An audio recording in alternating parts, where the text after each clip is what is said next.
All right, everybody, welcome to Ignite After Dark, Section 14. We're in the buyers. We're going to talk about everything buyers. We're going to talk about having the conversations with the buyers. We're going to talk about the 7 clothes that you could use for your buyers. We're going to talk about the buyer questionnaire of getting the information that you need from the buyers. And then we're going to walk through the actual buyer consultation. So you're asking all the questions that you need to ask from them up front.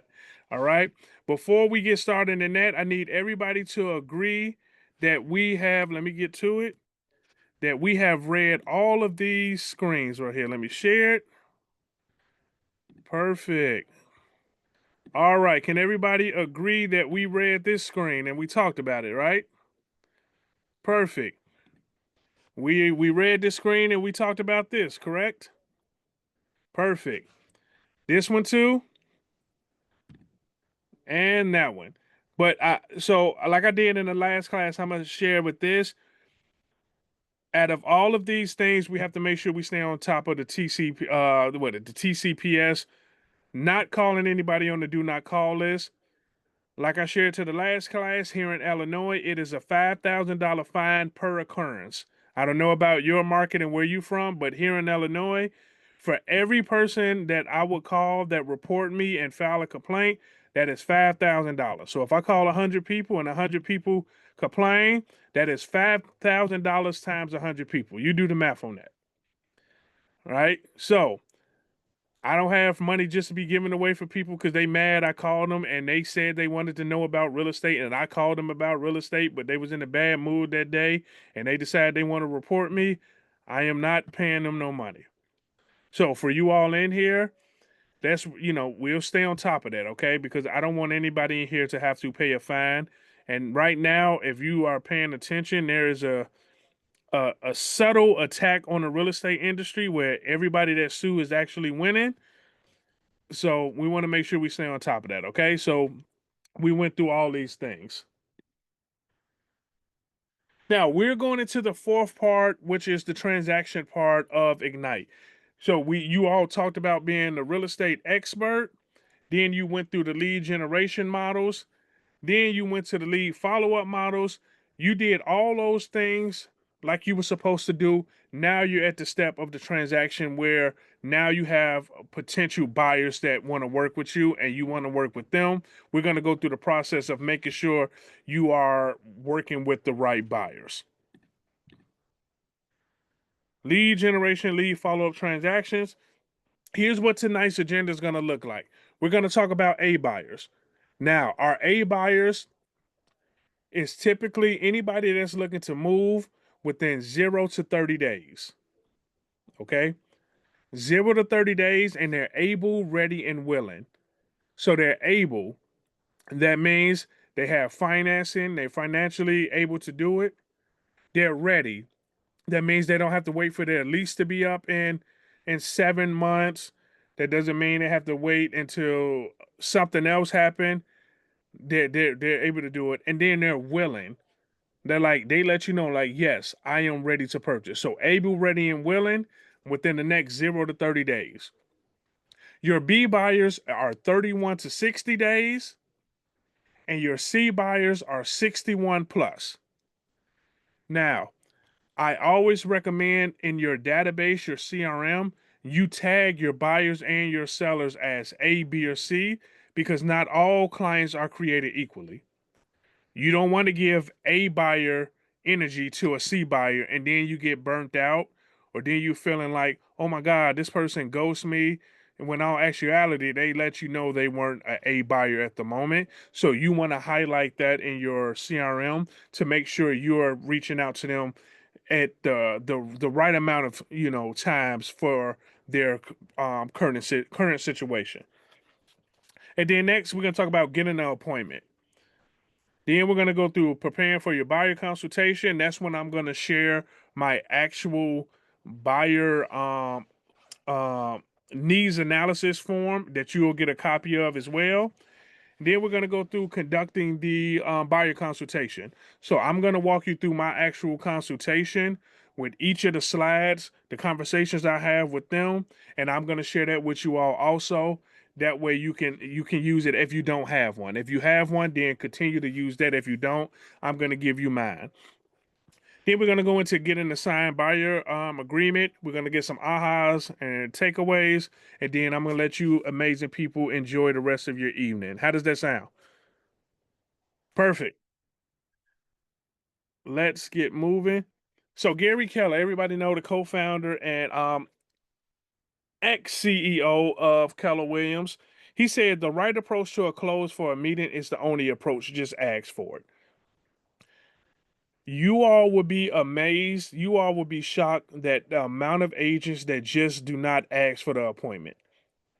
They will have full conversations with people. They will answer their questions. They will do all the things except for the most important thing is which is to ask for the appointment. We have to ask for the appointment. My old mentor says ask for the order all the time. And then as we're going through the actual getting an appointment, I'm going to share one of the techniques that my mentor shared with me that I'm going to share with you all too. So now let's get into it. A buyers. Here's just a quick thing about how your database will look. So at the top you have lead capture. Now remember, you all probably went through this in the past sessions that when you're capturing leads, you're going to do it two ways. You're going to do it by prospecting and marketing. Prospecting is where you're proactively looking for clients.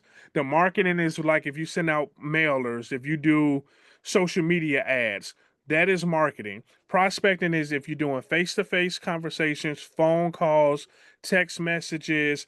If you're going to networking events, that is you proactively prospecting for clients. Okay. Once you do that and you get the information, now they go into your database. Leads are leads are what you've created from conversations. Like, okay, I went to a networking event. I got this person's phone number. I consider them a lead. Once you go that, you take them over to contacts. A contact is where now I need to strengthen that relationship from that person I met at the networking event that I added to my database. Now I'm using them as a contact, following up with them to strengthen the relationship. Then it moves down to 3. Prepare contacts for conversations, interactive and need-based offerings. Like I shared to the class before this, stop calling people when you're following up and say, hey, I'm just checking in. Stop just checking in. Call with some form of value or call with information that you got from them from the previous conversation. So let's just say I had a conversation with Jerry, and Jerry said, hey, I'm doing a trunk or treat thing on Halloween. And I talked to Jerry September 30th. He was telling me he's doing a trunk or treat on Halloween.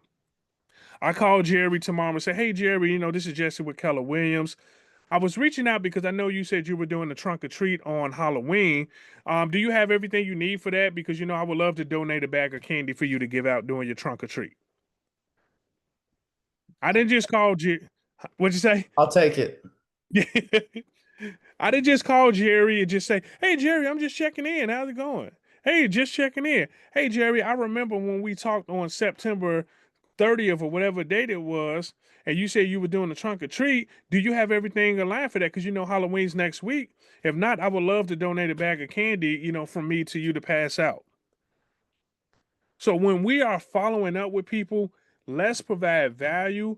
Let's remember the conversation we previously had with them, and that's what we follow up on. We don't just follow up and just say, oh, I'm just checking in. We have to stop that because everybody's just checking in. You want to set yourself apart from agents that's just checking in, and you're calling for a purpose and a reason. Okay. So that goes along with the needs-based offerings. And then after that, they become client referrals. You get referrals, you get them as a repeat business, and the cycle just continuously go so forth and so forth. Okay. Any questions about this slide before we move on, or anything you would like to add?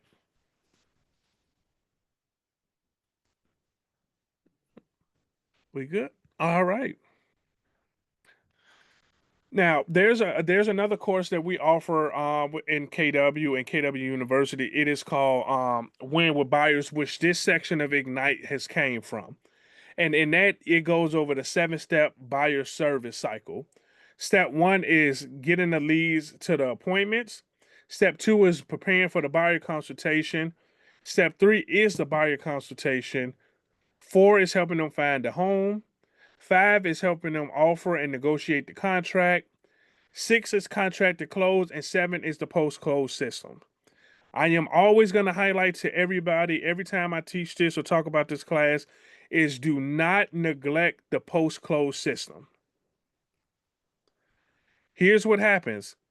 You help a buyer buy my listing. You take a picture of them with the big old key. You give them the closing gift. And guess what? As soon as that transaction closes, that client is going into my database as an orphan client, and I am contacting them on a consistent basis. Now, if you have your post-close systems together, it doesn't matter if I contact that person because you helped them buy the property and you're staying in communication with them. It don't matter what I do, they're gonna go back to you because you kept that relationship going. Now, if you drop the ball and you don't keep that relationship going, and now I am following up with them, I am checking in with them, seeing if they need any referrals for lawn care or gutter removals or HVAC. I remember their home anniversary. I'm telling them happy home anniversary. I am going to build that relationship with them. And when it's time for them to sell the property, they're going to contact me because I am the one that has been in constant communication with them. A lot of agents drop the ball on the post close systems. You all are not going to do that. You're going to close that buyer. Soon as that buyer closes, you're going to go in your database. You're going to put the home anniversary date. You're going to put in their birthdays. You're going to put in all that information and you're going to follow up with them. Happy birthday. Happy holidays. Happy home anniversary. Hey, I know we're going into summertime. Do you need, again, we have to be the one stop shop for these people. Summer come up. Do you need referral for lawn care service? Do you need referral for after school programs for your kids because they out of school and you don't want them to bug you all the day, all the time? What can I do to help your life be easier? When you do that, you become more than just a realtor. You become that resource for them for anything that they need. So we want to make sure we have our post-close systems together, okay? So quick ahas from that quick part that we went through.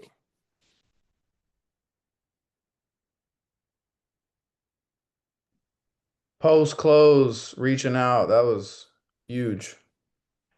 Yeah, the amount of people that drop the ball, and again, everything that I'm going to share with you all is from my experience over the last 18 years of mistakes I made, right?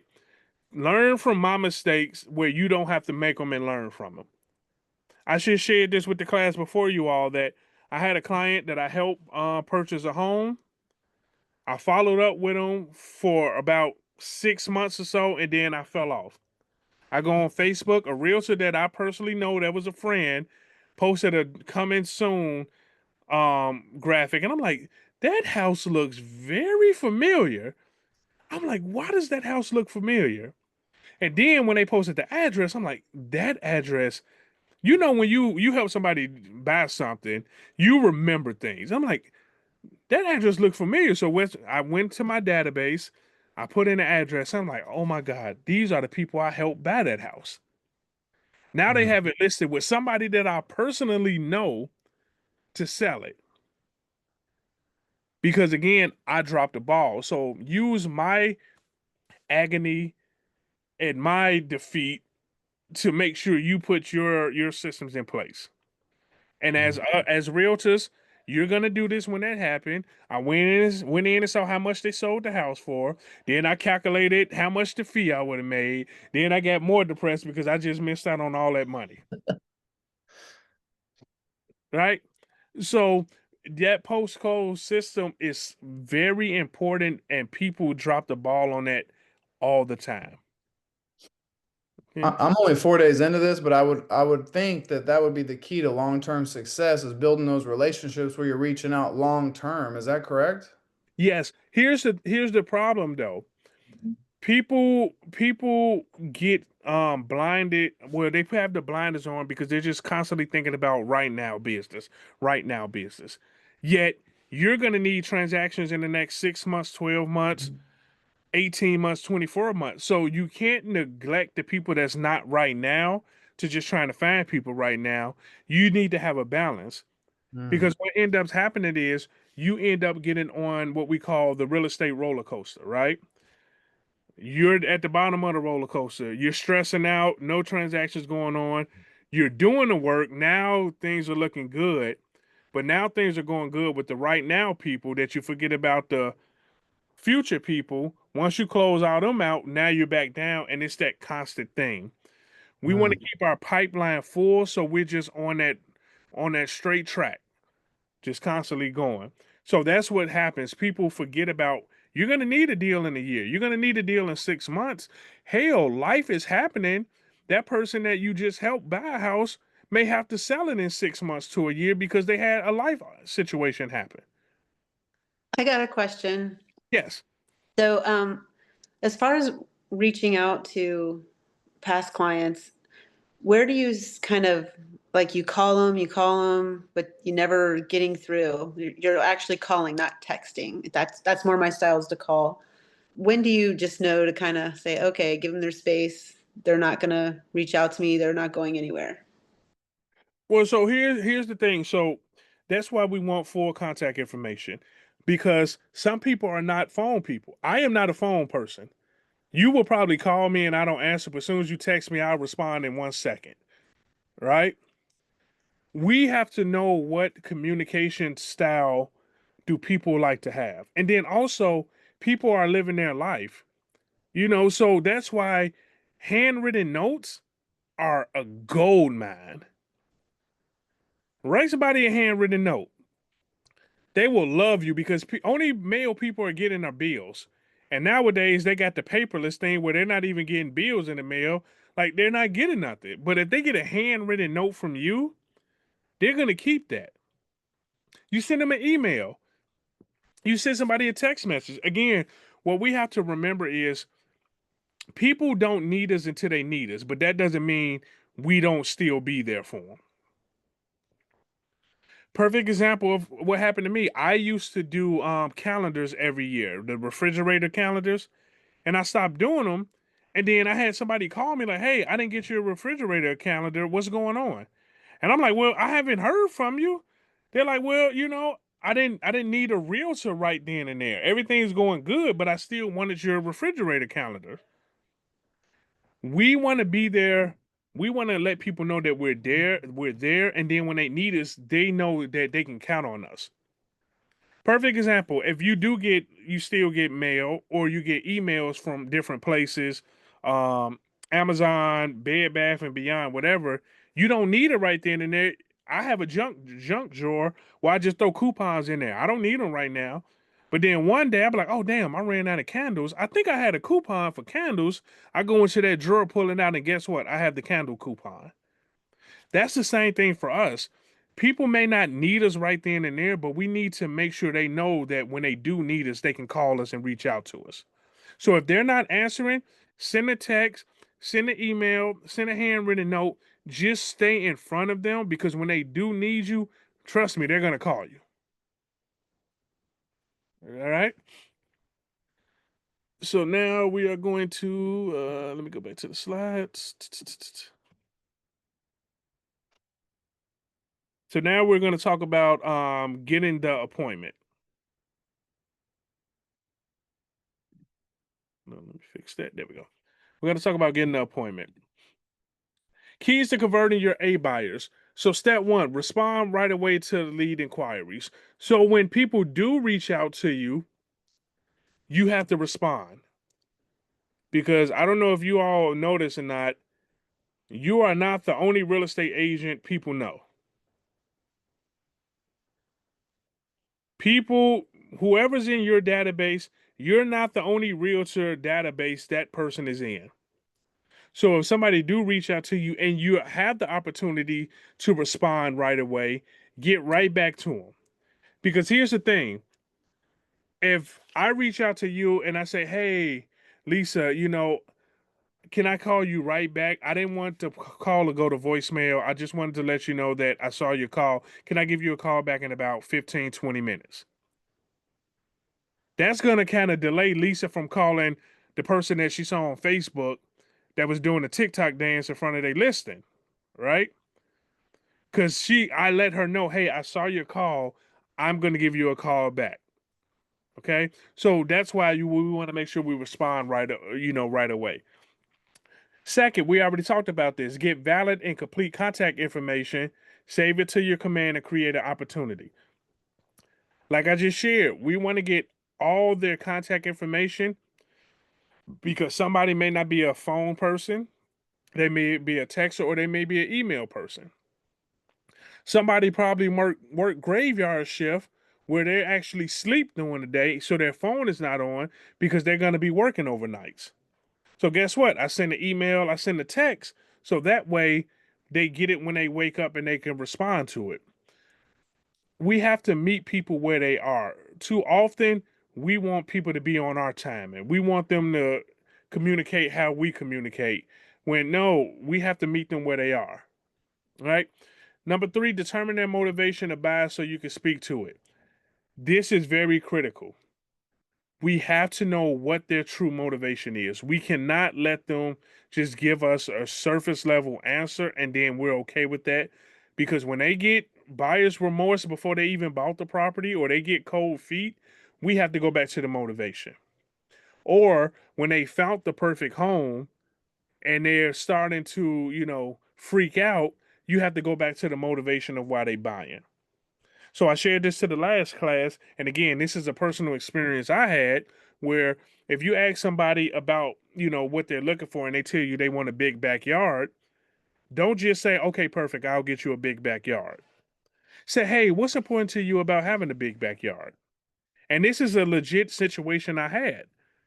Oh, well, we like to have family over. Okay, tell me more about that.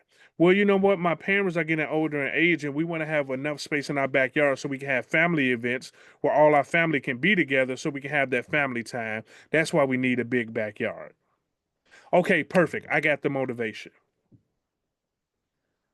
So we use that the same time we ask any question about anything about their home purchase or their motivation. Tell me more about that. What's important to you about that? What would that do for you and your family? Right? We want to get deeper. It's the same thing for all my parents on here. When you ask your kids, hey, what's wrong? Nothing. Well, we don't just leave it at that. We ask them, are you sure? Why are you crying? Why do you feel like that? And then they start opening up to you. It's the same thing with adults. Nothing's wrong. You sure? I feel like there may be something wrong. And you just get deeper into it. Okay. And then 4, set an appointment, time, date for as soon as possible. I shared this before, I'll share it now. As soon as possible, but that works best for your schedule as the realtor. Okay? It is a two-way street. You do not drop what you're doing. If you have family time, you're with the kids, don't drop that time. Say, hey, Mr. and Mrs. Buyer, you know what? I have this date at 2, I have this time at 4. Which one of those days works best for you? If neither of those days work best, then you all try to coordinate. But I am very big on family and spending time with the people you love because life is too short. If you're going to take time away from your family, your kids, your spouse, it better be worth it. So, Mr. and Mrs. Buyer, I have Friday at 2 p.m. available or I have Saturday at noon. Which one works best for you? Well, Jesse, those times don't work. Okay, well, let's see what we can work out then, so we can make sure that it's a win-win for both of us, and then you can maneuver from there. Okay, but you want to set the appointment again, like I stated before. Do not be scared to ask for the appointment. Do not be scared. That is the whole purpose of you having conversations to get to know them, see what's important to them, and then setting the appointment. So that leads us to our next part, 7 close to appointment tactics. All right. So I'm going to read some of these to you that they give us, and then I'm going to give you an example of what that script looks like. So the first one is show the benefits. They tell us in general, people are more likely to go along with something you suggest if you explain the benefit to them. We already know everybody is in that what's in it for me thing. Oh, you want me to do that? What's in it for me? You want me to work for you? What's in it for me? So this is the close that help with them. And they tell us if spending 30 minutes with me could save you hours of time and thousands of dollars in your home search, would that be a benefit to you? So you're telling them like, hey, I am going to save you time and money. Wouldn't it benefit you to meet with me? Right? And one thing you're going to realize with these different closings, it's about helping them with a problem. Hey, this is how I want to benefit you. This is how I want to help you. The second one is take back close. The take back close, they tell us this technique puts a tempting offer in front of the buyer, then creates a fear that they may not be able to get it.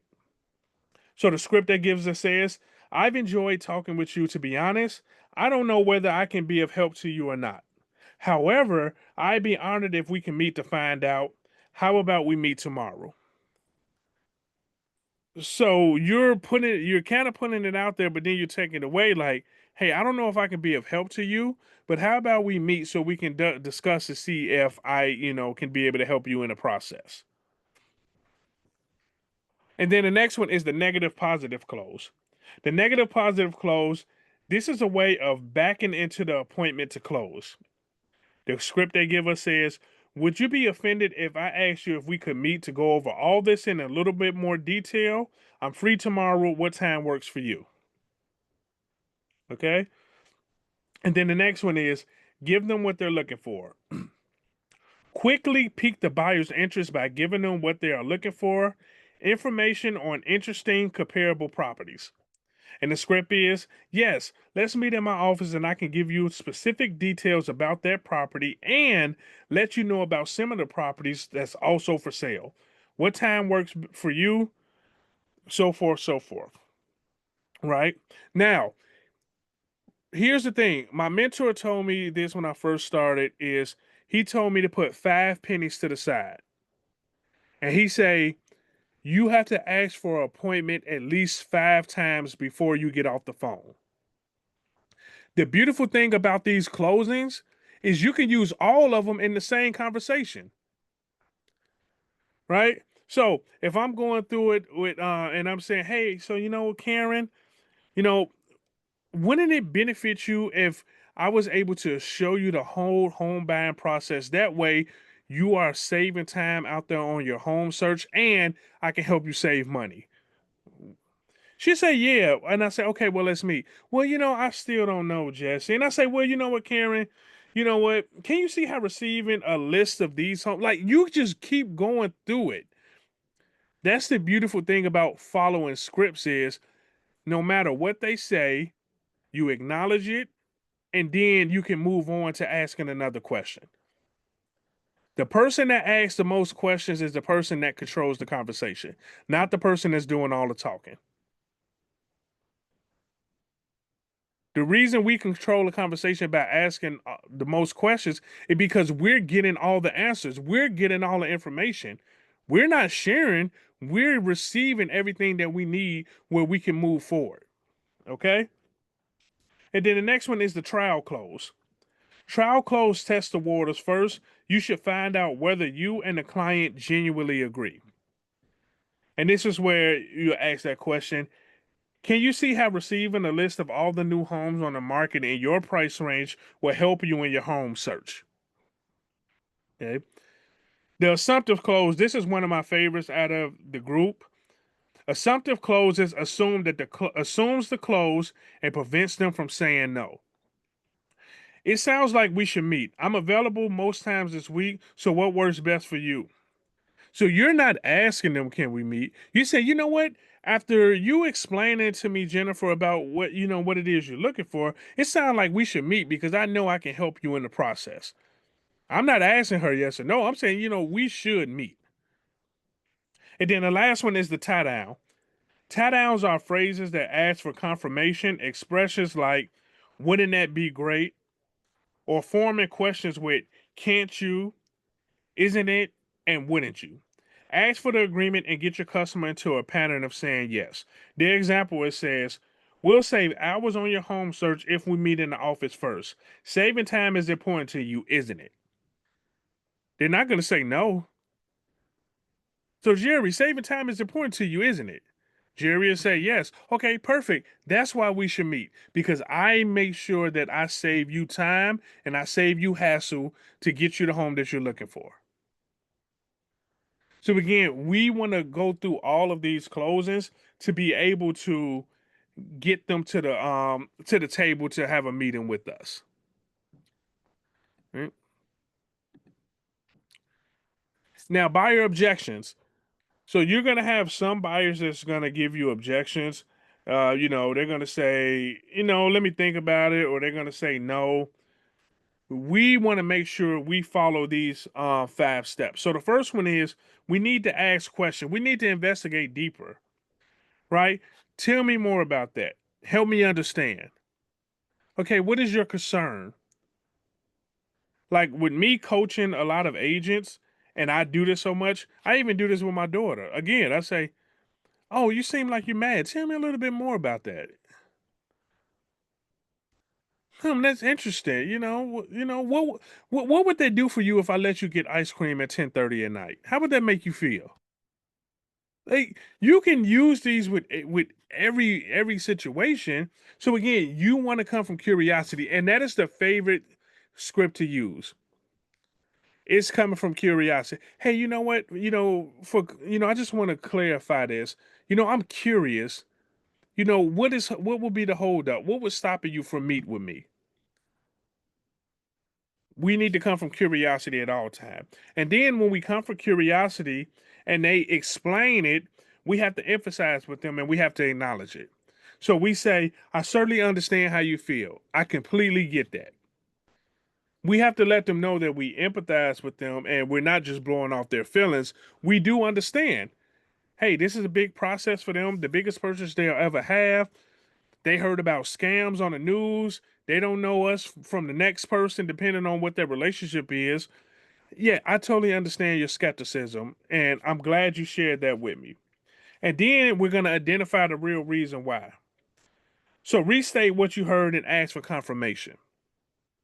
So you always ask, what I'm hearing you say is A, B, C, D. Oh, so what I think I heard, and you can clarify this for me. I heard you say blah blah blah. So we're isolating whatever the objection is.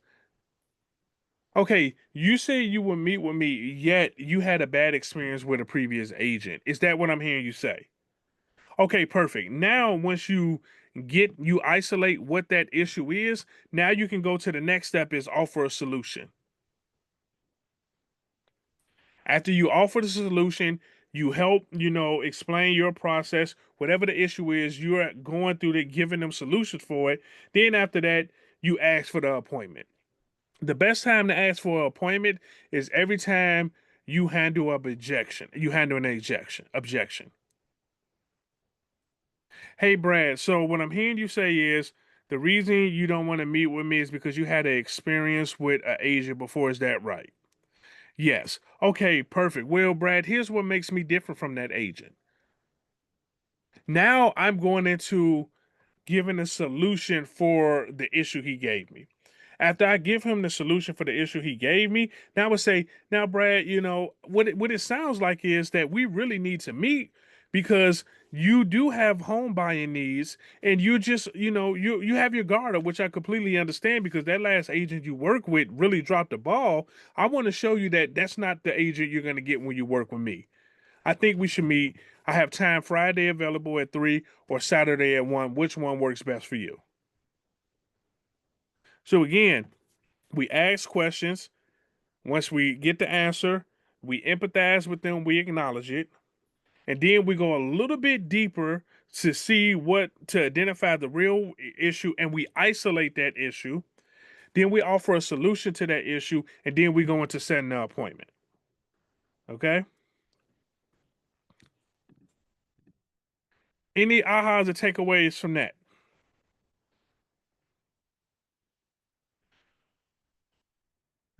Working It's on neat. solutions to the objections that clients have. That right there, it definitely sounds like it's going to take quite a bit of rehearsing and understanding exactly how to handle them. So here's what I'll say, Scott, with that is you're only going to get a few objections. One is they have a family member that's an agent that they're going to work with. The other one is they don't want to pay your fee. The other one is they think they can do it by themselves. And then the last one is really not, I wouldn't call it an objection, but they're guarded because they really don't know you. So you have to try to break down that fence. I've experienced all four of those in the last 30 days. Yeah, and I will say this. I've been in the business for 18 years. You're gonna continuously experience all of those things. That's the beauty of it though, because now with you experiencing it, now okay, let's put a game plan in place to start being able to handle those objections.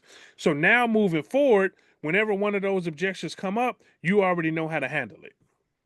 Yeah, the commission one, I already know what my true value is. I know the value of the team that I'm on. The team that I'm on, we offer things that your regular agent doesn't offer. Yep. No, and that's pretty much how I got past one of the first hurdles working with an expired that actually unfortunately blew me off this past Sunday and has not answered the phone since. So I'm just going to go ahead and kind of watch that expired over the next couple of weeks. Yep, definitely. And then we're going to talk about that. I'm glad you brought that up, Scott. We're going to talk about that when I go over the buyer consultation part of that's where you let them know what your value is. Okay. Karen, go ahead. I just wanted to share that in my brokerage, we have it's Monday through Friday, beginning at 9 a.m. Just it's only in our brokerage, and it's called Exactly What to Say. So I just happened to look over on side of my table here. This is one of the oh, you probably can't see it, but it's I don't know where I am right now, but it's Oh yeah, the book. Bill yeah. Jones. Yeah, and here's just like this is just a card, but I do have the book also. So for example, in the book, I'm sorry, on the card, some of the things it may say is, I'm not sure it's for you. How do you feel if? I'm guessing you haven't gotten around to. Um, would it help if? There are two types of people in this world, those that and those so basically it's exactly what to say when people are asking you questions. But the book is really good, and once again, this is merely just a card, but Yeah. it's and it's called Exactly What to Say. I'm sorry I'm not able to see it, but Oh, it's fine. And then they also offer like he has the box set of the games the, you can the play with each cards, other. Yeah. yeah, With each that other. one I don't have yet, but just the book and this card is good, Yeah. and then just practicing with someone also. And I was just gonna say that script practice and role play is very critical because when you know what to say, you are actively listening to what they're saying and you already know how to combat that. But when you don't practice, when you don't role play, now you're not listening to what they're saying, you're not actively listening, you're thinking about what you're going to say if they say this or that, and you miss key points of what they're saying. So we have to practice. Like I shared before, everything is a script. Everything. When you're dating, you're using a script, trying to get the young lady to go to dinner with you. When you're negotiating with your kids to get in the tub, You're using a script. When you go to Starbucks, they're using the script on you. When you go to a restaurant, they're using the script. Your favorite movie, they're using the script. The music you listening to is lyrics that they wrote, is a script. Everything in the world is a script, right? We just have to accept that and we have to start practicing it because, again, you want to practice with other people so where you're not practicing in game time. Practice in practice, don't practice during game time. Hey, Jesse. Yes. Okay, so this came up in one of the earlier sessions. Where would you suggest on finding scripts? Because I mean, like Diana Kokosva, she's a little outdated, and I mean, I have her scripts. I've been looking at them, but trying to adapt them, but then when you adapt it, it's kind of like, well, I like to have something in hand to look at just to kind of rehearse in my mind. What do you suggest? I mean, I know I had the book by Phil Jones, but I mean, like, that's not really a script. I mean, is it a script? I haven't really looked at it. It just give you ways to handle objections. I will say this, Michelle. I love Diana's scripts. To this day, like I don't do a lot of business because I coach now and I'm a trainer, but I do a few transactions for referrals. I still use Diana's old listing presentation script. Her original. I still use that one. Now, you can go, Jeff Glover has some great ones. Jeff Glover, he updates his scripts like twice a year. So that is another form to have script. Diana Kokosa, she is the one who created Bold. So the original Bold, she's the one who created it. She used to be over Maps Coaching. You're welcome. So yeah, I would say that. And then somebody just put in a chat GTP. You can go into chat GTP and here's something in chat GTP. And I hope I don't get in trouble for sharing this because we're not supposed to talk about tech on this part. But in chat GTP, if you go to the section that has the GTPs and you type in Gary AI, there's an individual that took all of the Millionaire Real Estate Agent books, that took all of the KW stuff and put it into chat GTP. So you can go in there and say, hey, chat GTP, you're going to be my script partner. I need you to help me with having conversations with for sale by owners or for buyers. And it'll spit out some scripts for you. Then you take those scripts and then you fix those scripts to what works best for you. Okay. All right. So now let's go into preparing for the buyer consultation. Real fast. Oh yes, go ahead, Jeff. Just super quick. We've been using this at our office in Dallas. There is a GPT that is a sales coach that you can actually download the GPT and have a conversation with it back and forth. And you can tell it, hey, I want you to act like a reluctant buyer, give me 3 objections, but ultimately give me the deal, and you can have it grade you and all that stuff. I believe it is called the Sales Coach GPT. Okay. It's actually, we've watched our coach do it the last couple weeks. It's pretty insane, man. Yeah, it is wild what you can get with that, and I would still say on top of that, getting a active person to be a script practice and role play partner goes a long way. Like I used to have one where when I call them or they call me, we don't answer the phone and say, "Hey, how was your weekend?" Soon as they call, I answer and say, "Hello, this is Jesse." They go right into the script. I give them 2 objections, like Jeff said that the GTP does. I give them 2 objections, and then I give them the appointment, and then I'll give them feedback of, "Hey, I like that you did this. Probably I would say this different next time," and then you reverse and you go right into it. But we have to practice. Don't practice on the clients or the potential clients. Practice with, somebody in your office or somebody in another state. Hell, if you reach out to me one day and say, "Hey Jesse, can we go through a script practice real quick?" I'll jump on for about 5-10 minutes with you and we can run through something. But we need to be practicing what we're doing so that way we're not practicing on potential clients. Okay. All right, now, so the next part we're going to go into preparing for the buyer consultation, right?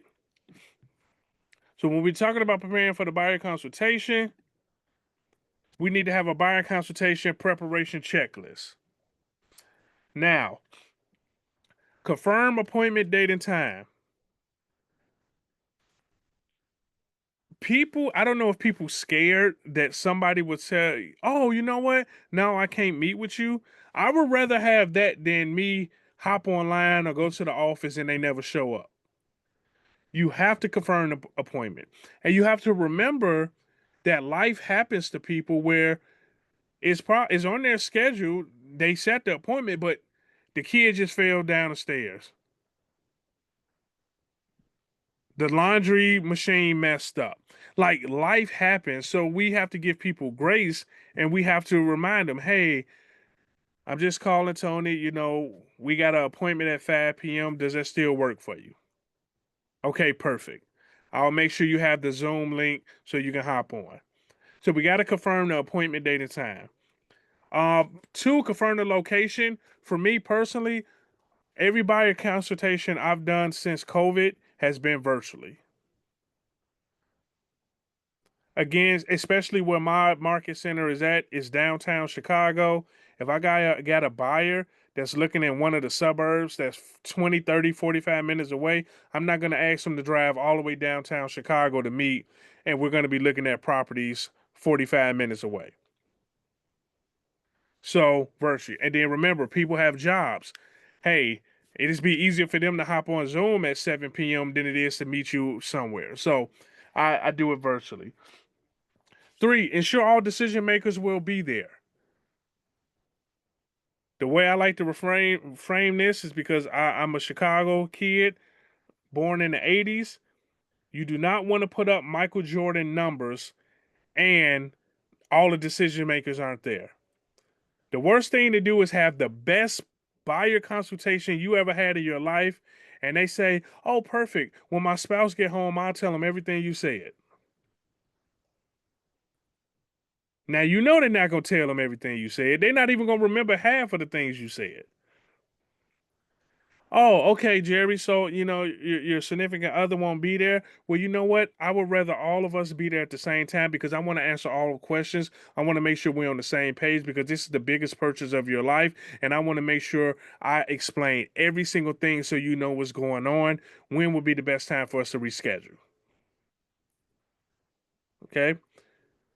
Complete your buyer's guide. We'll talk about that. Prepare the meeting space. That's if you're meeting in person or if you're meeting virtually. Like you need to have what I'm finna share with you all. Your buyer questionnaire, you need to have the results there. You need to have your slideshow for your buyer consultation. You need to have all these things laid out so when you're having an appointment, you're not shuffling around trying to find these things. And then review the lead sheet. So that's the questionnaire that they fill out. All right. Top 10 service areas of the buyer value proposition. So needs analysis, I'm finna go through that right after this slide. And then after that, educating them about the difference between a pre-qualification and a pre-approval. They think everything is the same thing. A pre-qualification is if Lisa just tell me, "Hey Jesse, I make this much at my job. I've been working there for this amount of years." I say, "Oh, okay, cool. Guess what, Lisa? You're pre-qualified because you told me you worked at your job that long and you make this much. I'll give you a pre-qualification letter." As opposed to a pre-approval where Lisa sent me over her W-2s. She sent me over her check stubs. She sent me over her information. I ran that through the system. Okay, perfect. You are pre-approved for this amount. So explaining to our buyers, like when you talk to a lender, you need a pre-approval. Because Mr. and Mrs. Buyer, if I am the listing agent on the property and you submit an offer with a pre-qualification, I am going to let my seller know that you may not be qualified to purchase the home. So we explain that to them. Neighborhood information, we'll talk about that in a second. Home search, we'll talk about that. Making an offer. So all these things we're finna talk about right now. So let me stop sharing my screen and let me go here. So what I'm finna share to you all, this is what I send out to the buyers prior to me meeting with them for the buyer consultation. Share screen. Yeah. Perfect. All right. Can everybody see that?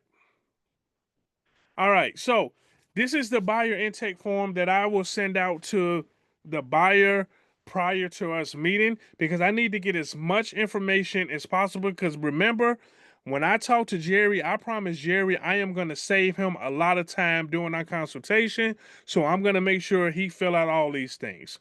Another reason why we want to send this out in advance, because if we are in the middle of the consultation asking clients these questions, they're going to feel overwhelmed. They're going to just give you answers.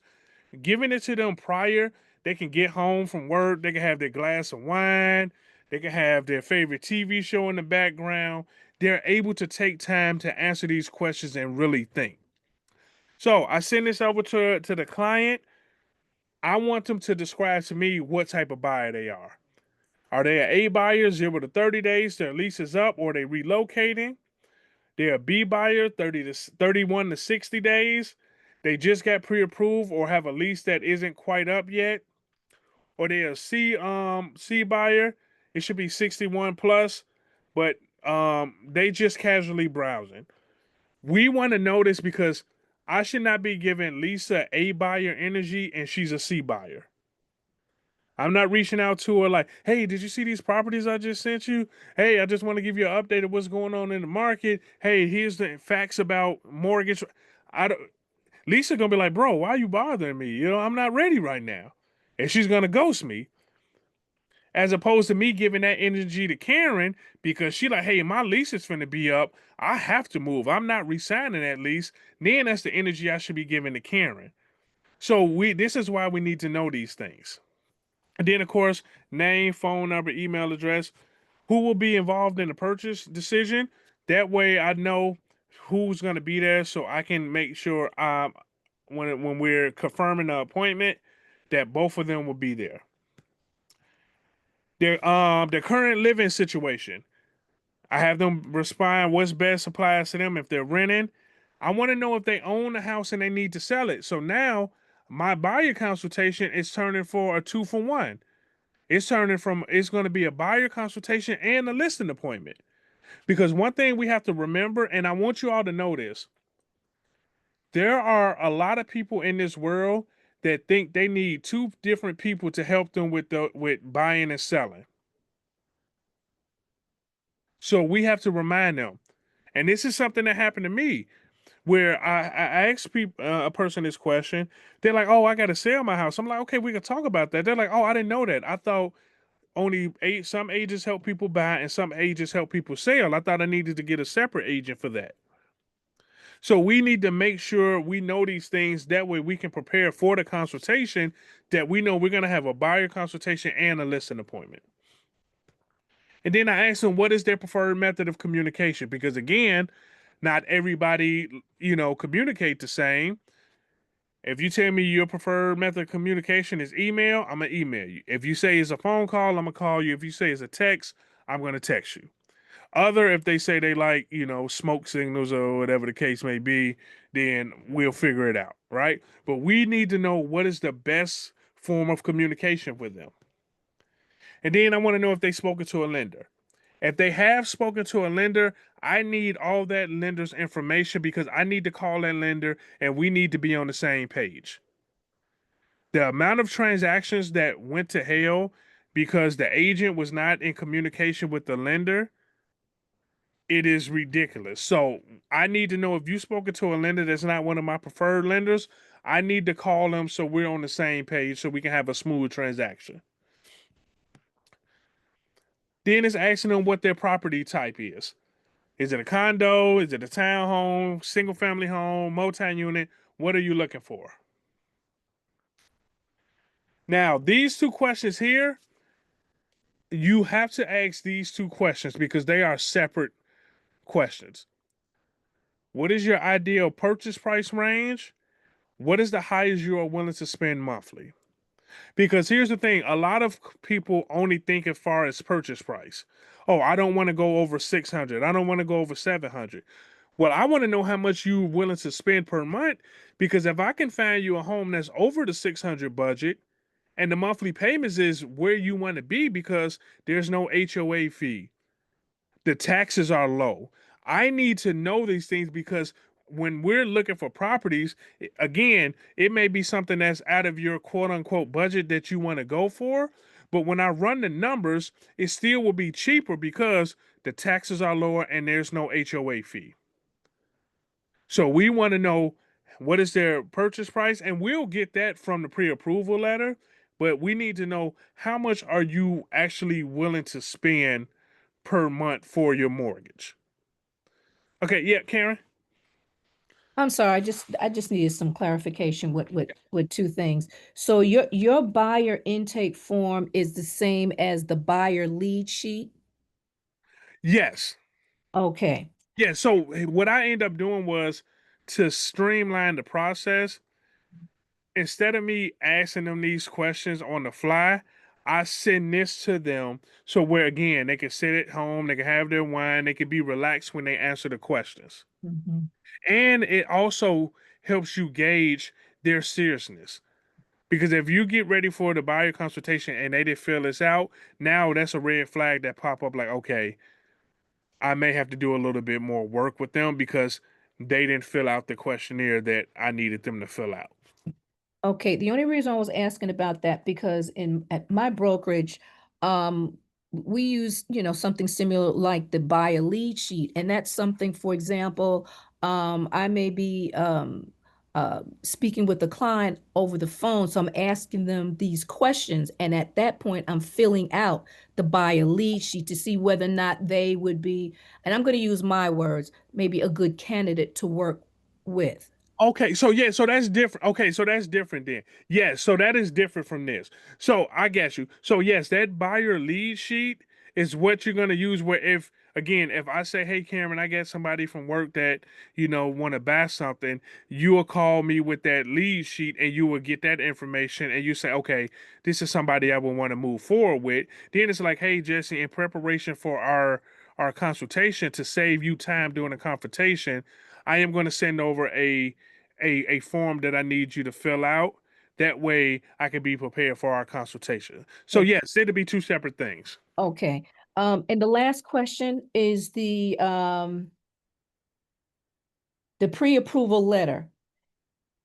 Um, I don't remember well, did you say something like that we should ask the lender for a copy of the pre-approval letter, or should we tell our client, I need a copy of the pre-approval letter? Which one do you use and which one do you suggest? So usually, if it's usually the lender will send it over to both of us simultaneously.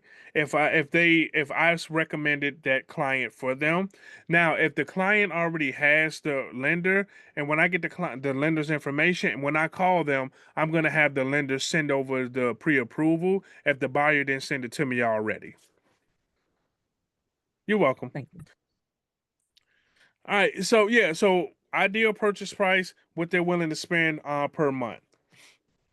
And then we go into, how many bedrooms, how many bathrooms, bedroom size, and bedroom set. People laugh when they see this, but from personal experience, one of the worst thing ever is having to have a client has to make a decision on if they are going to throw away their brand new bedroom set because it doesn't fit the room that they purchased. So I asked them, "Hey, what size is your bed? Oh, you got a California king? Oh, you have those pillars connected to it. You have the big dress. Okay, perfect. Well, Mr. and Mrs. Buyer, if that is the case, if you are not really, interested in getting rid of that, that is something we're going to pay attention to when we're looking at properties to make sure that the primary bedroom has enough space for you to fit your bedroom set in there." This is that little thing that goes a long way with them because you're showing that you truly care about their needs and that everything works for them. Then after that, basement. For us in Chicago, we have basements. I remember I was teaching this to somebody like, we don't have basements here. I don't know nothing about that. For us, we have basements. So I need to know if, they want a basement or if they don't want a basement. I need to know if they want a finished basement, partially or unfinished, because that's going to determine when we get to the property search too. Because if they want an unfinished basement because they got some stuff they want to build in there, I'm not going to show them a property that has a finished basement. If a garage is important to them, and also want to know how many spaces. Then home styles. I don't go deep into detail. I just say, do you want something modern or vintage, or does it matter? Here's the thing about this question. If this is a first-time home buyer, they really don't know what they want until they actually start seeing properties. They will tell you they want vintage. They'll tell you they want modern. As soon as they go inside, they smell it, they touch it, they see it. They say, you know what? I'm actually not interested in something vintage. I want something that's move-in ready, more modern. And you know what? That's my feel. But this is just a starting point for us. The next question is to create that relationship. You ask them, do they have a pet? Or are they thinking about getting a pet? Then you want to know what their pet's name. Now you're creating that stickiness with them. So you can, when you are, providing value, you can send a gift card to PetSmart or something to them. Like, you want to know this. I said that before. I say this before I said it again. There's some people that love pets more than they love humans, right? So we want to make sure we know if they have a pet or if they're trying to get a pet, what's the pet name? And we want to know what the pet size, what size is the pet? Because from experience, condos and HOAs, I really don't like them because how can you tell me what type of dog I can be able to get? How can you tell me the size of the dog in my house? But they do this. You want to know the size of the pet because you would hate for your client to see the perfect home and now they have to make a decision on if they're going to give their dog up or they're going to, not get the property. You don't even want to go through that emotional strain because, again, from my experience with a client that had to give up the property he wanted because he wasn't giving up his dog, that created buyer fatigue and he just sat on the sideline for a long time. So to avoid that, we want to know up front so we can pay attention to that when we're looking at properties. How many people we living in the home, just so we can have an idea as far as square footage, like would it make sense for them? Are stairs an issue for anybody that will be living in a home? Again, this is one of those questions that show we care about them. Because if they have somebody that's going to be living there that's had 2 hip replacements, had a knee replacement, they're not really that mobile. We don't want to put in a situation where we're only showing them homes with stairs and now they feel like we don't listen to them. Then we go to areas. What area are you looking at? What's important to you about that area? Again, we're going deeper into their answering their questions. And then we got are there any specific school districts that you're looking for? And then so forth and so forth. These are the 5 must-haves for the property. Whatever your heart knows. When's your birthday? Again, we want to create a reason why we contact them after we close. Send them a happy birthday card. Send them a dollar scratch off. Whatever the case may be, we want to know that. And then this last question is important because this is how we're going to find out where they land on the DISC scale. What are their personality types? Are they a D? Are they an I? Are they a C? Are they a S? These questions will help us realize that. So for me, I say, hey, you know what? Let me let them do my job. I'm going to have them pick which one best describes them. That way I know what their personality type is. So when I'm communicating with them, I communicate them in the communication style they want and what their personality type is. So they'll answer one of these questions. Okay. Any questions or anything about the buyer questionnaire that I send out?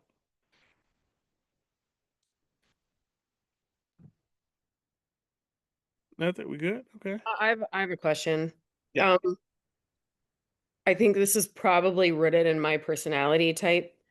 But do you ever get like maybe resistance and or annoyance from potential buyers where you're like, here's some homework? Like, do you ever get in that kind of resistance? And if you did, do you just take a different approach and work with them how they want to be worked with? Yeah, so that's one of the things that come to us learning what their personality types is. So if I know that this client is a D, a high D, I know I got to be straight to the point. I can't try to read all the lines on this paper. I just have to get straight to the point with them. Now, if this person is a S, I know I have to read every line of the agreement. When I show them stats for the market, I'm using pie graphs. They love colors, they love charts. Like you meet them where they are. And then that helps with the annoyance. Because think about us, for instance. Again, I am a high D myself. If I get somebody trying to communicate with me with an S and they trying to explain all this stuff to me, I'm gonna get annoyed. So I know if I'm gonna get annoyed, and I am quote unquote trained to do this, what do you think the average person who doesn't do this, how they're gonna feel? Yeah, so you had mentioned though that you send it out ahead of the appointment Yeah. or you right. So I guess I was referencing like even that. Like I don't know. I would get that and I'd be like, no, I don't even have time for this. I will meet with this person and talk through my requirements, but I probably would resist filling out a form. Well, So I would say I've never gotten pushback on it. And I think the reason why is when people are beginning the home buying process, they are so excited. They are excited. So take your realtor hat off as if you're a person that's never done real estate and you're getting ready to purchase your first home, you're a first time home buyer, or you haven't purchased a home in about 10 years. You're going to look at it differently than you probably would look at it as somebody who's a realtor. Even high D's that I've worked with, they felt this out. Now, the difference is when I ask them questions about let me see the question. When it goes to the question of what's important to you about the area you're looking for, they'll probably get a short answer like, I just really like it. Like they'll do stuff like that where they won't really type too much. But I have yet to have anybody give pushback on this. gotcha. Thank you. You're welcome. All right, so let's move on to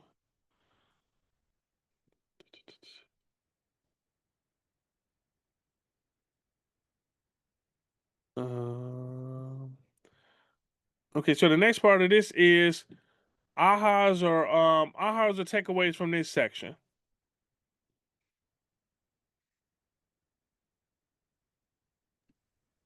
I didn't really, I'm newer agent licensed, June of this year. Um, I didn't know that there's, confusion on being a buying agent and a listing agent. I didn't know that the public would think, oh, I need two different people. Yeah. So that's an aha for me. Yeah, and one thing to that point is, and this is something that you all in your career are going to have to remind yourself, is that the general public does not know what it is that we do or what we're doing or anything that's going on.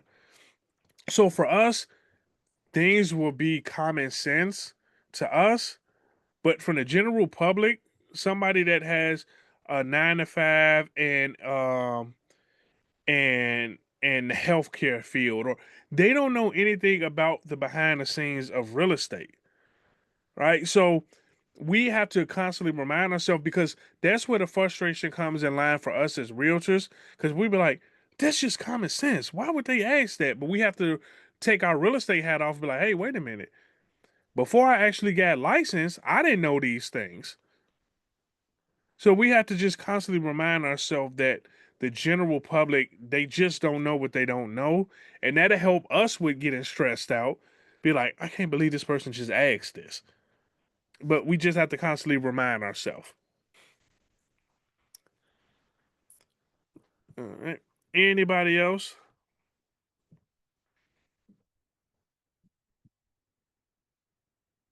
All right, let's move on to conducting the buyer consultation. All right, conducting the buyer consultation.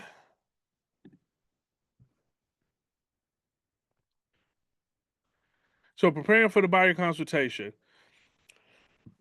Here's a quote they tell us: I am knowledgeable and caring and the best agent for these clients. They will appreciate my expertise and preparation and choose me to represent them as they buy a home. This is affirmations. I highly recommend for everybody to give yourself a pre-appointment routine for your listing appointment, your buyer consultation. What is your get in the zone routine?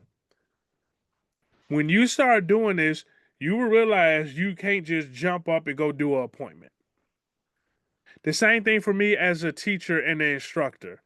I have to have a pre-class routine, a place to get me in the zone, because my energy flow, wherever my energy flows, that's where people attention goes. So you have to remember the same thing. When you're going on a listing appointment or you're doing your buyer consultation, if your energy is dry, if you are feeling annoyed, the potential client is going to feel that. So whatever you got to do to get yourself in the mood, you got to do it. One of my old coaches, he always listened to Eminem Lose Yourself before a listing appointment. On Facebook, we're Facebook friends. When he posts a picture of his car radio and it says Eminem Lose Yourself, I know he's going on a listing appointment. Right?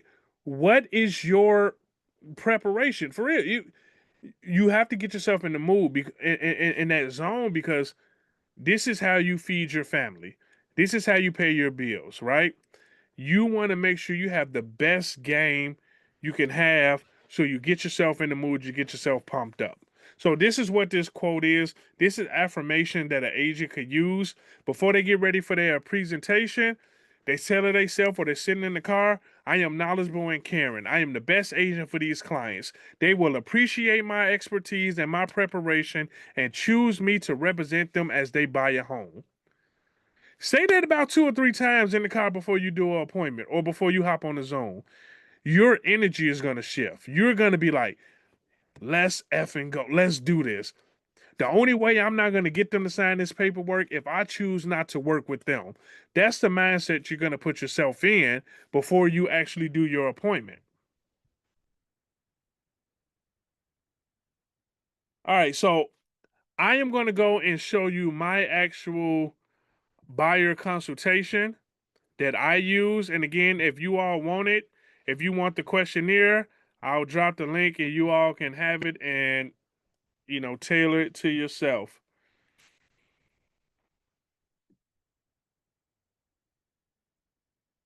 All right. Yeah, it really is. It's one thing I want to say. Sandy, I'm glad you said that. For you all who are, as a realtor, you are a entrepreneur, you are a business owner. When you are an entrepreneur and you're a business owner, everything is mindset and mental for us. Again, whatever our energy is, if I would have came on this Zoom with you all and I would have been all dry, talking like this, you all would have felt that energy and y'all would have been like, I'm finna leave. Who is this dude? That's the same thing when you have your appointments. Like, you have to have your mindset, you have to have your energy in place. Other than that, they're gonna feel that energy and they're gonna be like, okay, I'm not even finna work with them. Okay. All right, here we go. So this is my buyer consultation that I use when I meet with people. All right, so we have the first page, the home buyer's roadmap. Introduce myself, blah, blah, blah. And then agent core services. Here's where I start laying the foundation to let them know I am not just a door opener. If there's a situation where we know how the market has changed since last August, where buyers are potentially having to pay their agent's fee, you're finna see why, Mr. and Mrs. Buyer, why if you have to pay my fee, you're going to be okay with that. Because here's part of my core services: it's consulting to a decision. I am going to help you through the process of making the decision. I'm going to help you with searching for properties. I'm going to help you find the property. I am going to be with you every step of the way as we're negotiating the contract, and I'm going to be with you to help walk you through making sure you get to the closing table, Mr. and Mrs. Buyer. This is my core service. My job is to make sure I get you the perfect home for the least amount of money and the quickest amount of time with the fewest amount of hassles. That is what I'm here to do for you. And then now this is when I review those questionnaires. So the questionnaire that I sent out, right now I'm going to review these questions with them just to clarify some things. And then I'm going to review their pre-approval letter with them. Jesse, do you mind going back to the core service slide really quick? Yep, there you go. Thank you.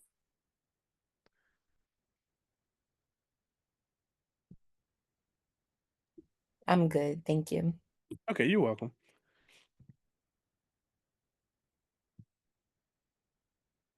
And then now I am going to educate them on what the current market is. Here's the reason why we do this. As Jay-Z once said, men lie, women lie, numbers don't lie. So you're going to have some buyers that heard their uncle say this or heard somebody at work say this about, oh, the market is this and that. No, we're going to present them with actual facts that we use not only for our buyers, but when we're working with sellers. So the first slide, we're going to talk about home prices. You're going to have a lot of buyers that's going to say, hey, Jerry, I heard that the market is going to crash by 50%. I'm waiting for the market to crash by 50%. Jerry's going to pull up this slide during the consultation, say, hey, Jesse, I just want to let you know, I remember you said when we talked that you were sitting on the sideline because you were waiting for home prices to crash by 50%. But if we look at the historical data going all the way back to 1990, it is running off of a 4% long-term trend line. What that means is the market should increase by 4% year over year. Now, and Jerry going to say, and Jesse, now, if you want to say, oh, well, the market went down after 08, Jerry going to say, well, Jesse, you know what happened in 08? That is when we had that financial crash where there were mortgage companies doing fraudulent loans, giving home loans to people that did not qualify it, where they set them up to fail. That's why you see home prices drop, because the requirements for home loans got very strict, and it was just doing the correction that it need from all those people that was getting loans that didn't qualify for it. And then Jerry's going to go along and say, and then as you can see, yes, we're a little bit under the 4% trend line, but we are hovering right there. So if you look from 2009 and go all the way up to projected 2025, Jesse, you can see we are on the upward trend. So again, I'm just letting you know, Jesse, that for you to wait for the market to crash by 50%, I don't think that's going to happen, because this is the facts that the market is telling us. And then he'll go into sharing like, okay, even right now in 2024, we ended the year at 9.9% above the trend line. That is still not too far off. We are still right there hugging that 4% trend line. So if you think home prices are going to drastically drop, that is not going to be the case. Now, if home prices do drop, Mr. and Mrs. Buyer, it's going to get right there to the actual trend line. That means if you see a home you like, we have to pull the trigger on it, because home prices are continuously rising year over year. We're educating them on what's facts. So now we're becoming the agent. We're becoming the local expert. We're not just a door opener. We're educating them on what the market is doing. Here's the beautiful thing about these slides. These slides will help you with every personality type. I'm a high D. All Jerry have to say, hey, Jesse, look at that. Homes not dropping. We're over the 4% trend line. Me as a high D, I'm say, damn, you're right. Okay, I got you. If I'm an S, now I'm loving the charts. I'm loving the lines. I'm loving all of this. And he's explaining to me everything. I am loving that. If I'm a C, I'm loving it because I like to be structured. I don't like the unknown. This is providing me structure of, okay, I see the search D, I see what's going on. So we're able to, any personality type you're talking to, you're able to help them understand the importance of, if you see a home, we got to pull the trigger on it because home prices are not going to drop like that. Okay. And then the next slide. Oh, Michelle, you got a question? Yeah. So I saw one of the questions, someone asked where you got that information in your current. So are you getting like where are you getting this information for the chart? So Gary Keller, Jason Abrams, and our KW economists, twice a year they run numbers and they present them at Family Reunion and Mega Camp. If you go into your KW command and you go to KW Connect, you go to education, and if you scroll all the way down, it's going to say Mega Camp 2025. It's going to be under is it state of the market? What are those?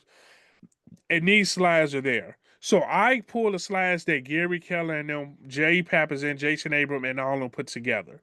So I don't create this. These are numbers that people, they pay a lot of money to watch the markets. They do this. Okay.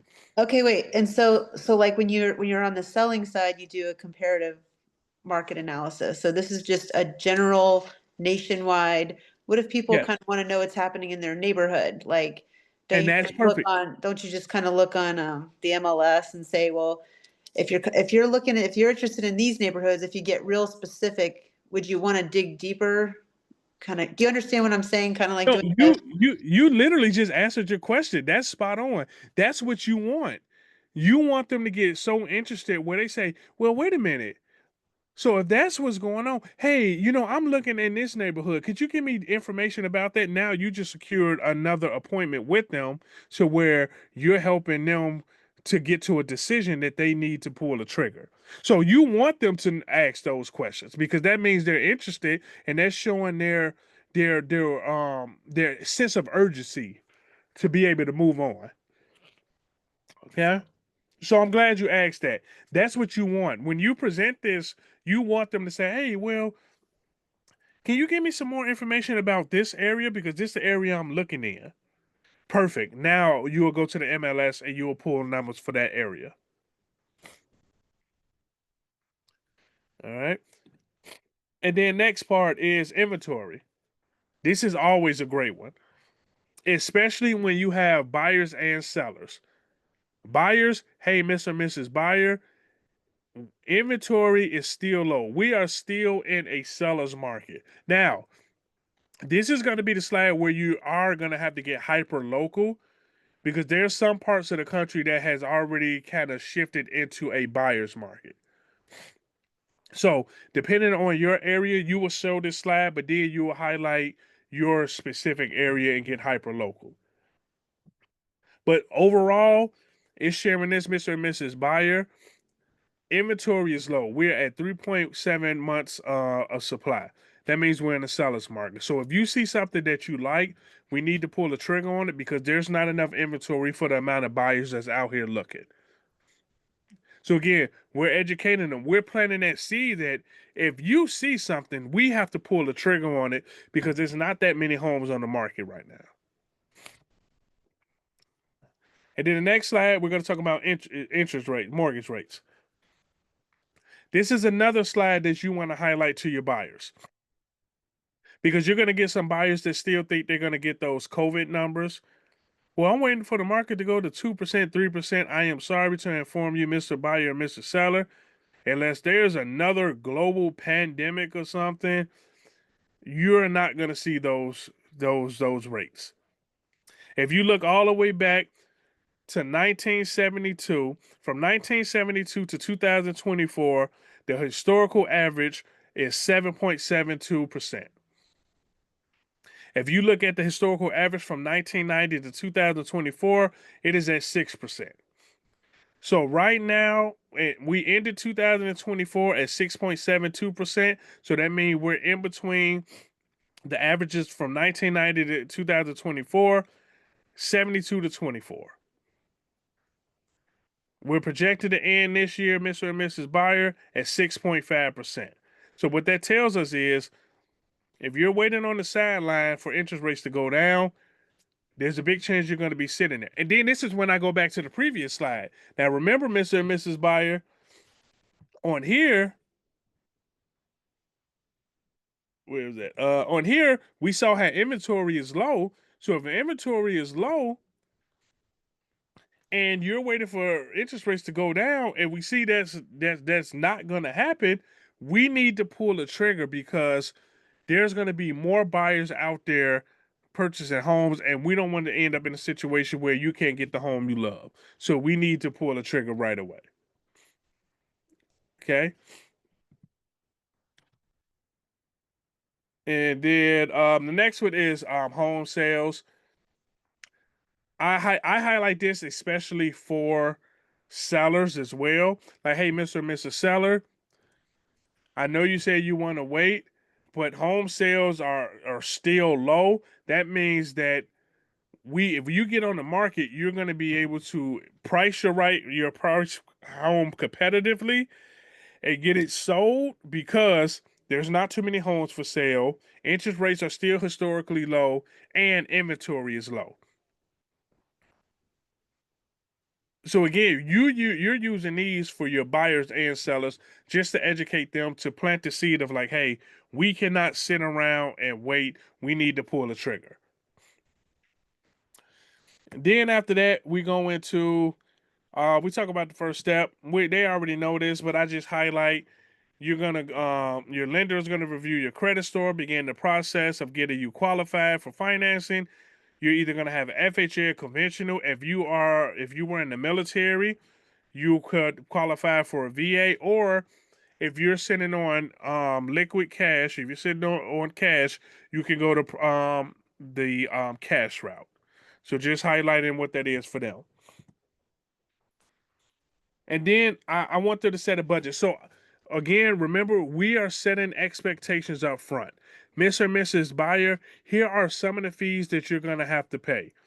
The appraisal fee is going to be due before the appraisal is done. So we put an offer on the property. Your offer is accepted. Appraiser is going to go out there. Here's a fee that you're going to have to pay. The inspection fee, that's another upfront fee that you're going to have to pay. When you find the property, the offer is accepted, you're going to pay for the inspection. I highlight to them too when we talk about the inspection.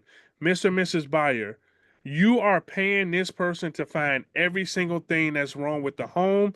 We're not going to get overwhelmed. We're going to make sure the major components are okay.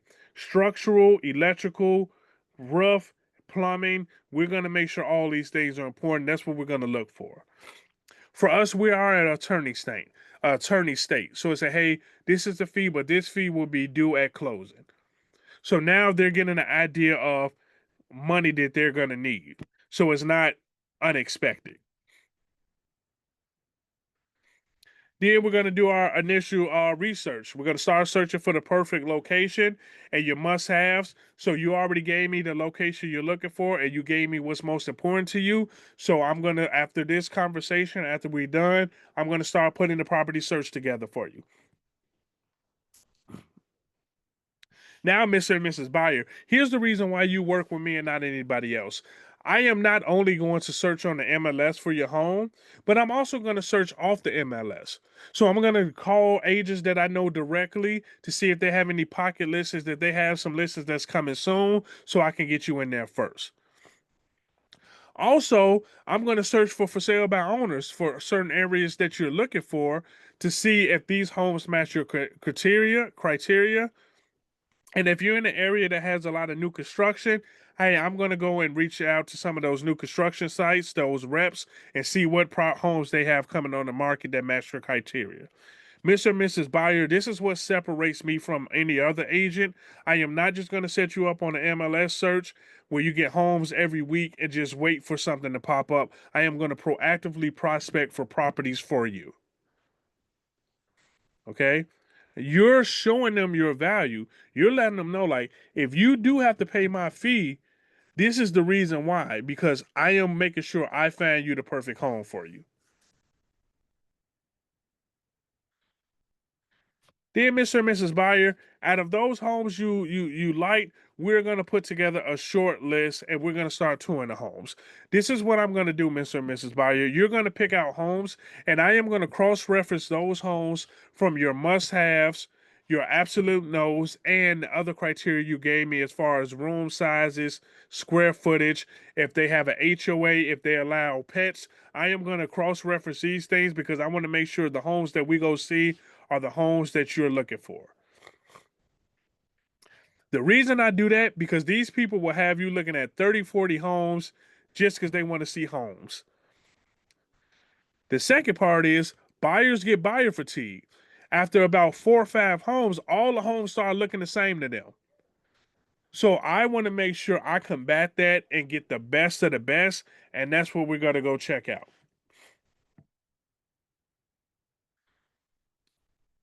And then, Mr. and Mrs. Buyer, once we get your short list, I am going to double confirm that these properties are still available for you.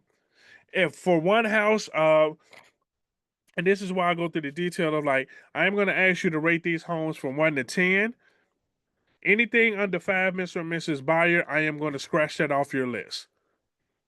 So I am prepping them for when we go see properties or what that process is going to look like. After that, Mr. and Mrs. Buyer, when we find the homes, you're going to know the perfect home for you. If you're 100% sure about it, we're going to make sure we put together the strongest offer for you to have the best chance to get that property. Now, once your offer gets accepted, the seller is going to sign a contract, is going to send it back to us. Now we're going to go under attorney review.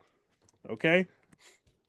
When we're under attorney review, you're going to have 2 to 3 business days after the accepted offer contract to submit earnest money. Mr. and Mrs. Buyer, earnest money is typically between 1 to 3% of the contract price, okay?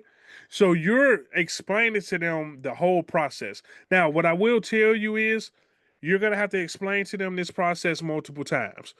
You're not going to be able to just explain this to them once and think they're going to get it. We're going to have to constantly go through it with them. For us, we are an attorney state, so I let them know, like, hey, once we get the accepted offer, we have 5 business days for attorney review and inspection. This is when the attorney is gonna, once we get the inspection report back, we'll go through it. If there's some things that we want to ask for, we're gonna give it to the attorney. They're gonna draft up the attorney review, and they're gonna send it over to the seller's attorney. Talk about the getting home financing. Let them know in the financing stage, you will work closely with the lender to get all documents that they need to acquire the loan. Now, you really want to explain this part to them, because what end up happening is, for us in Illinois, when we get to this phase, there's not a lot of communication that we will need to have with the buyer. Like, we will check in on them, but they'll be spending more time talking to the attorney and the lender. We have to remember to remind them that. Because if we forget to remind them that and they don't hear from us in a week, they're going to feel like that we just dropped them. So we got to remind them that, hey, you're going to be spending more time communicating with the attorney and the lender, but I am still here. I'm on all the communications. If there's any questions you have for me, I will be there to answer them for you. So you're setting that expectation up front.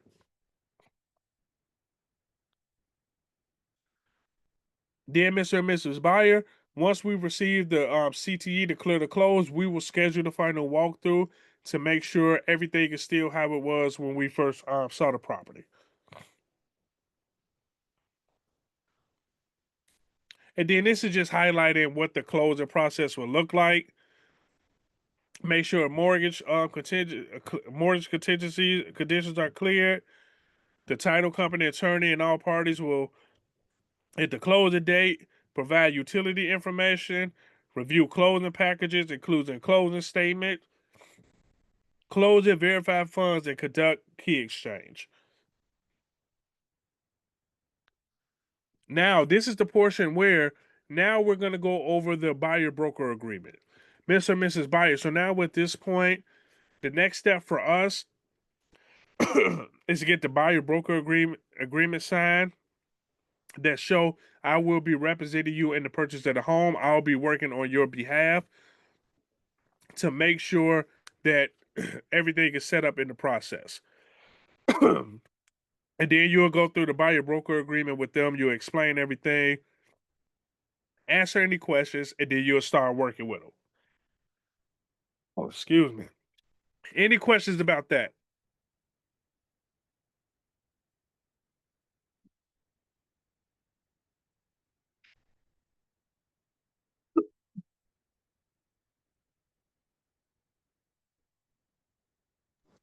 All right, we all good? It's really just for first time buyers that you do that, or do you, if you're working with someone again, do you just kind of just do like a different version of it that obviously you wouldn't need to go over the same stuff if you've already worked with them before?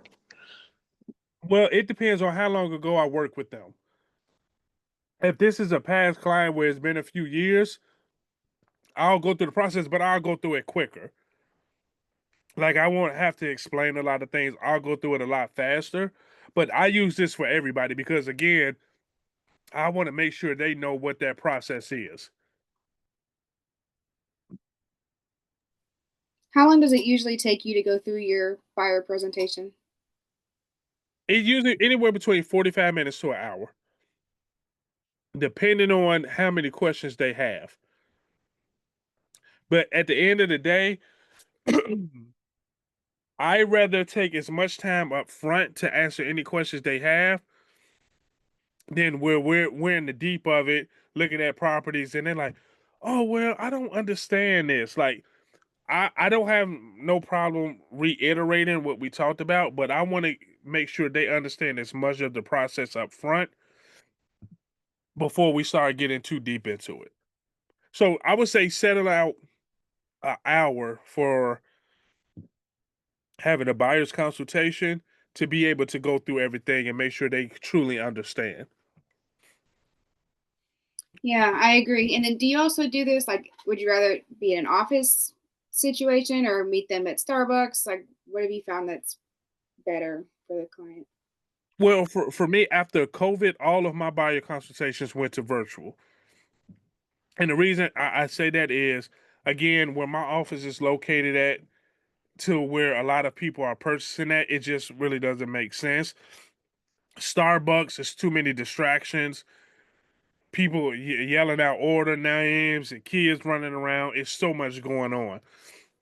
Virtually, I felt it's better because if they've been working all day, they got to work at 6, they got off at 5, at least they get time to go home, eat, take a shower, grab wine or something, they can relax. Then we can hop on and we can have our meeting. You're welcome. Anybody else? All right. And then after that, I let them know afterwards. So I'm letting them know after your closing or your home, please call me for any needs you may have. I will still be a valuable resource to you. I will still contact you periodically just to see how you're doing. And I also may ask you to review me on various websites. So I am letting them know. Here's the thing. If you let them know that you can be a resource to them, you have to make sure you stay on top of that. If you let them know that you're periodically going to check in on them, you have to periodically check in on them. When you say you're going to do something, you have to do it because you can do 99 things right for a person. The 100th thing you may do wrong or you forget, they're going to remember that as opposed to the 99 things you did right. So we want to make sure we stay on top of those things, okay? All right, any questions or ahas from the buyer consultation? Jesse, I really like this buyer consultation PowerPoint, whatever you want to call it. It was, Yeah. I thought, I mean, and I like how you closed it just to kind of let them know. And then maybe, I don't know, I didn't see the questionnaire, but then I was thinking, you could even find out like if they, you know, how you reach out to them. Do they want emails? Do they want, Yep. the calendars? I mean, you let them know you're going to be around. I want to keep in touch. I'm going to be sending you something, like close with, so it's like, I love that closing. That was my big thing with that consult. I mean, the going through that with them instead of just kind of going through, I mean, where you live, it's very different than, I mean, we're not a attorney state, but it seemed like there was a lot of focus on that. But anyway, I just love that. That was great. Thank you. Oh, you're welcome. Yeah, and the big reason why there's a lot of focus on with us being an attorney state is because I do not ever want to cross the line and say or do something that's out of my scope of practice where I end up getting in trouble. So it's always, and for us, our attorneys here make a lot of money. Like hell, if you're paying this person that amount of money and it's a legal thing or it's something like that, you need to be reaching out to your attorney. Yeah, I can share. Which link do you want? You want the one for the buyer consultation or the questionnaire, or you all just want me to drop both? Okay, gotcha. But Let me- okay, both will be great. Okay. For the buyer consultation, you need to have a Canva account. So that's the one for that, and the buyer questionnaire is right here too. There you go. Thank you so much. Yeah, and a big part of this, you all, is you want to make things as streamlined as possible where you're able to be structured, have things in place, and you're not driving yourself crazy with having a lot of paperwork. And take this from a person who loves writing. I love pen to paper. I love to do that. But after a while, you start misplacing papers or you get clients mixed up, or like just having stuff streamlined where if I know I get buyer consultations coming up, I go to the questionnaire form, I go to the reply list, I pull down which client it is, and I have it right up and I can just read it off the screen. Buyer consultation, I don't have to worry about creating anything. It's right there for me. I go through it and I know pretty much all the questions they're going to ask. When you do it so much, there's only a few questions people are going to ask, right? So you want to make sure you have everything is streamlined for you, because you want to make sure you don't have a lot of stress on you. You don't want to be overwhelmed. You want to be able to operate at high capacity without worrying about all these other things. All right, so let's go here. One thing I want to highlight is this, and I know here in Illinois these are banned, but everywhere those buyer love letters. Um, we do not do it, right? There's so much legal stuff that can happen with these things that you don't even want to put yourself in that situation. A client say some things in a buyer's love letter, send it, they offer don't get accepted, they say that they was discriminated against. And then it turns into a whole thing. So we don't want to go through that issue. All right. Ahas, takeaways as we're wrapping up. I have a question. Yes. Yeah. Hi. If the seller write a letter for the buyer after they buy the house like that, just greeting them and someone more, there is any, Is it legal or no to Reaching out write to, it reaching out to a buyer. after they closed? Yes, once a transaction is closed, Mhm. you can contact that buyer. That's why I said having your post-close system in place where once your buyer purchased a home and it closed, you have to be on top of it. Because Okay. the right listing agent, they're already adding that person to the they know where they live. They got their email address. They could possibly get their phone number through some of the communications. Like they have everything. So you want to combat that to make sure you're staying on top of them so you don't potentially lose them to somebody else. Okay. Okay, thank you. You're welcome. I have a question regarding the buyer consultation. So, I tried to, open it up and I was having trouble. I only just got maybe just like the front page and it wasn't even a full page. But you mentioned something that I need to have a Canva account. Yes. So, okay, maybe I'm missing a step. So let's just say, for example, I pulled up your buyer's consultation. Right now it's on my computer. Just briefly walk me through in terms of attaching it to my Canva. So you should. Oh, so I just saw your email that you actually sent. I just saw it. Uh, okay. So for some reason, it's saying that. So it says view template. You hit it, and then a screen pops up that says upgrade to use this template. Correct. So I don't know, maybe somebody else may be having trouble with it, but that was my experience. So I think it's because I created this template on my Canva Pro account. So I don't know if you have to have a Pro account to use that template. Let me figure out something for you. Let me see if I can download it. Download it in a way where you don't need to have the Canva Pro account, but you can still edit it. So let me figure that out. All right, appreciate it. Thank you. And You're just to welcome. let you know, I do have the pro, or at least I think I did, going through the technology phase at our brokerage. So Yeah, so let's connect. I'll follow up with you for your email and let's figure that out so you can get it. I appreciate it. Thank you so much. You're welcome.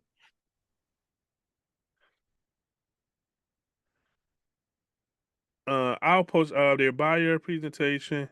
Okay, so a few of you all had that. So I'm gonna drop my contact information in here for you all that are having trouble with getting the thing. You can shoot me an email right there, and then I'll drop my Instagram that you can reach out to me. Here's the thing: if you all have any questions about anything, don't hesitate to reach out to me. Okay, do not hesitate to reach out to me. Oh, and here is um there it is, the link, the eval link for you.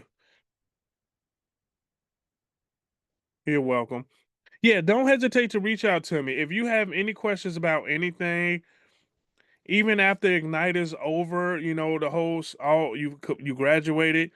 Shoot me an email with any questions. I'll be more than happy to, help you out, respond. If you need anything, send it to you.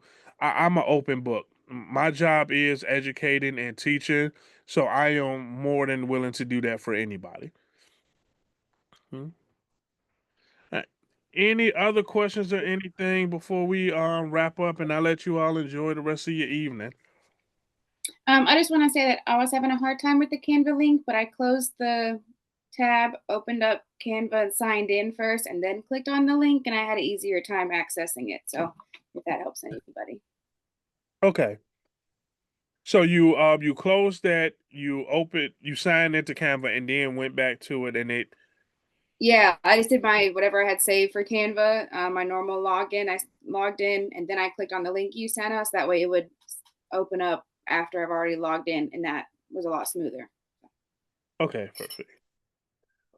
You're welcome, Sandy. You're welcome, Mike. Thanks you all for spending the evening with me. Like again, I love pouring into people. I love helping out. So Thank you. I got you. You're welcome. Thank you. Have a good evening. Good night, all. Good night. Good night. Bye-bye.